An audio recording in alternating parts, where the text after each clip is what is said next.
جوړ په خیر سهار مو نیکمرغه د چای څښلو وخت دی. د پاکستان استخبارات او د پاکستان د استخباراتو سره تړلې کړۍ کاغه په افغانستان کې دننه دی او کله افغانستان د باندې په پاکستان یا د نړۍ په ځینو نورو هیوادونو کې دی دا هڅه کوي چې د افغانستان وګړي وډار کړي او د ویري او فضا خپره کړي. دوی دا وایي چې ګواکې پاکستانی پوځ به پر افغانستان باندې برید کوي یا د برید تابع نیسي. دا خبره په څو دلیله د منلو وړ نه ده. یو عمده دلیل دا دی چې پاکستانی پوځ ته افغانانو ډیر غاښ ماتونکی جواب ورکړی او په اسانۍ سره بیا دوی پر افغانستان باندې د برید په نیت نسي راتللی. له دې سره مهاله افغانانو یو بل اقتصادي ضربه هم ورکړله. د طالبانو حکومت پر پاکستان باندې تجارت بند کوي او پاکستان اوس په اوسط ډول په کال کې شاوخوا 2 بلین ډالر تاوان کوي. نو دا په خپل ذات کې یو ډیره لویه ضربه ده چې پاکستان ته ورکول سو. پاکستان اوس کوشش شروع کړی دی چې د دې شي مخنیوي وکړي. یو بل مهمه خبره دا ده چې پاکستان د څلورو هیوادونو ترمنځ پروت دی چې له هند سره هم شخړه ډیره اوږده ده او اوس بیا د جګړې لیول رالوړ شوی ده او په هغو سیمو او ښارونو کې اکثر وخت ایمرجنسي اعلان شوی وي چې د هند سره نږدې پرتی دي یا د هند تر مخامخ بریدونو لاندې دي. بل دا ده چې پاکستان له ایران سره هم همیشه په شخړو بوخت وي او بلوچستان نا آرامه دی او هغه سرحد یې هم خوندي نه دی. پر ډیورنډ کرښه باندې د جنگ جګړو خبرې تاسو واورېدلې، په هغوی باندې تاسو خبر یاستئ چې له افغانانو سره پر ډیورنډ کرښه باندې په جګړې وسولې او افغانانو یې وړه ور په مالګه کړل.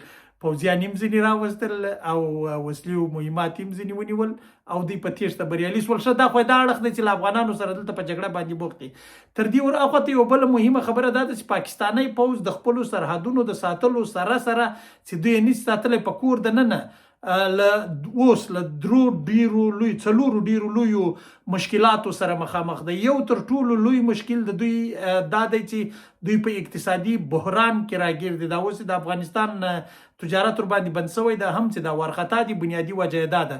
بله تر دې ور اخوا ته تر ټولو مهمه او عمده مسله دا ده چې دوی په کور دننه په جنگ بوخت دي له ډیرو لویو عمده لوریو سره، خاص کر په بلوچستان او خیبر پښتونخوا صوبه کې.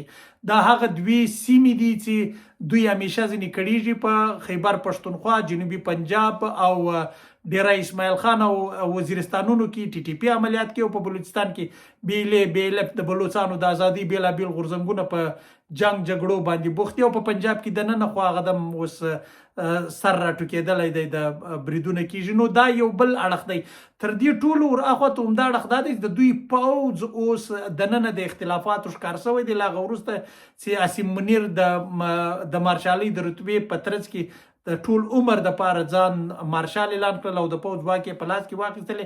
ډیری د دوی کارپوهان د دوی چارواکي دا اټکل کوي چې دا مسله پر دې ځای باندې نه پاتېږي، دا به تر ډیره ځای پورې ډیره خونړی اړخ اختیار کړي. یعنی معنا یې دا ده چې شاید د دوی په پوځ کې دننه کودتا وسی. نو دا یو څو اړخونه دي چې د دې ثبوت ورکړي دوی په اساني باندې پر افغانستان باندې برید نسی کولای. هو د وړو پیښو امکانات ډیر شته، کېدای شي دوی بیا وړې پیښې وکړي. دوی دا اوس په هڅه او کوشش باندې بوخت دي چې د افغانستان سره اړیکې سمې کړي او که چیرې دا اړیکې سمې نه شوې کېدای شي دوی د فشار اچولو په طریقه باندې یا د افغانستان حریم نقض کړي او یا جګړې ته لمن ووهي. نو دا هغه اړخونه دي چې تر ډیره بریده پورې به د وړو پیښو سبب ګرځي، خو د لوی جګړې امکانات کم دي او دوی په اساني نشي راتللی. بله مهمه خبره دا ده چې دوی دا وایي چې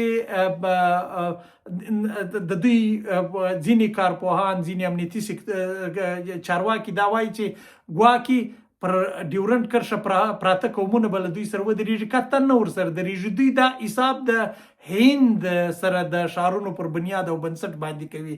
د هغه وجه دا ده چې د هند سره دوی شاوخوا د هند سره پر کنټرول لاین او بارډر باندې یا پوله باندې د شاوخوا تقریبا 19 ښارونه لري چې 15 لوی ښارونه دي د لاهور په ګډون او 12 منځني او واړه ښارونه دي. همدا ډول د هغې خوا څخه د هند له خوا څخه هم شاوخوا 14 ښارونه دي چې 6 یې لوی ښارونه دي او 10 یې واړه ښارونه دي. د دې بارډر پر شاوخوا پراته وګړو ته د ژوند ټول اسانتیاوې ورکول شوي دي. هسپتالونه لري دی، ګیس لري دی، برېښنا لري دی، ته د ژوند ټولې اسانتیاوې ورکول شوي دي. تجارتونه یې ښه روان دي، امتیازات ورکول کیږي. خو پر ډیورنډ کرښه او له ایران سره پر سرحد باندې پراته ښارونه د پاکستان ولور ته د ژوند هیڅ اسانتیاوې نه لري.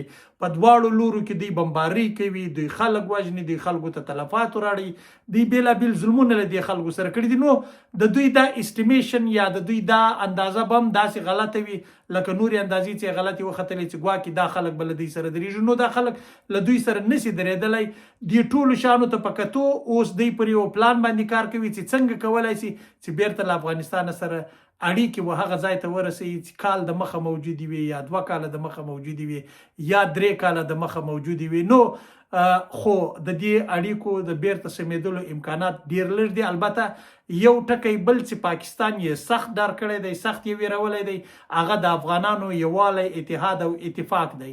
دا ویډیو در سره شریکه کړي چې د خلکو دا اندېښنې کمې سي، د خلکو دا اندېښنې راټیټې شي چې ګواکې پاکستان به پر افغانستان باندې برید کوي. دا چانس ډیر کم دی. پاکستان ماتې خوړلې ده، اقتصادي ماتې یې خوړلې ده، سیاسي ماتې یې خوړلې ده او په جګړه کې خو افغان ځوانانو ښه د وړه ور په مالګه کړل. نو جنګ د خدای نه پیښي، که پیښیږي هم ډیره ویره ځکه نه ده ځینې په کار چې افغانان ټوله په جګړه کې رالوی سوي دي او ټوله د جګړې توان هم لري او ټول افغانان زه دا ویلی شم هېڅ داسې افغان نشته چې هغه پر افغانستان باندې سر ورنه کړي یا سر ورکولو ته تیار نه وي. که نه و تیار یا سر نه پر ورکوه بیا نو افغان نه دی، هغه موږ هم په افغانیت ته راګډو. که یو څو کسان به چې ډېر حساب نه دی ورباندې په کار. نو ژوند د یوه داسې افغانستان په هیله چې دښمنان یې لالهانده وي، دښمنان یې ناکراره وي او سیال وي، په سیالۍ کې د خبرونو سرټکي جوړ کړي. خدای مو آباد او بریالي لره.